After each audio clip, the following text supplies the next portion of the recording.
Laporan pelaksanaan kegiatan oleh Apel ini dipimpin langsung oleh Gubernur Sumatera Selatan Herman Deru dan dihadiri Ketua DPRD Provinsi Sumatera Selatan, Pangdam II Sriwijaya, Kapolda Sumatera Selatan, serta tamu undangan instansi terkait lainnya. Apel kesiapan terpadu sebagai antisipasi bencana alam di Provinsi Sumatera Selatan. Gubernur Sumatera Selatan Herman Deru sekaligus sebagai pimpinan apel mengungkapkan, kegiatan ini digelar dalam rangka untuk kesiapsiagaan antisipasi sejak dini terhadap bencana alam di Sumatera Selatan.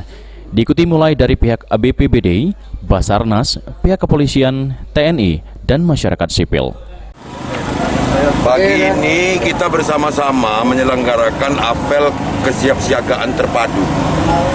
Bahwa kesiapsiagaan ini bukan hanya di unsur teknis, seperti BPBD, Basarnas, bukan itu saja. Tapi harus kesiapsiagaan ini berlaku untuk semua. Baik Polri, TNI, juga sipil, masyarakat sipil, seperti Tagana, dan lain-lain sebagainya ini harus siap.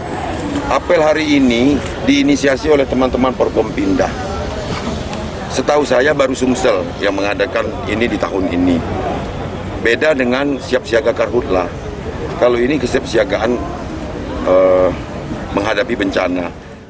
Pihaknya memetakan dua wilayah Sumsel menjadi bagian barat dan timur yang memiliki tingkat kerawanan.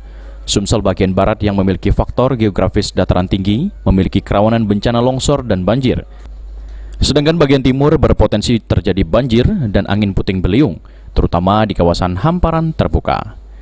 Karena bencana bisa terjadi akibat kondisi alam terdegradasi dan berkurangnya daya dukung alam seperti pengerusakan hutan, pertambangan, dan banyaknya masyarakat membuang sampah sembarangan. Tidak ada itu.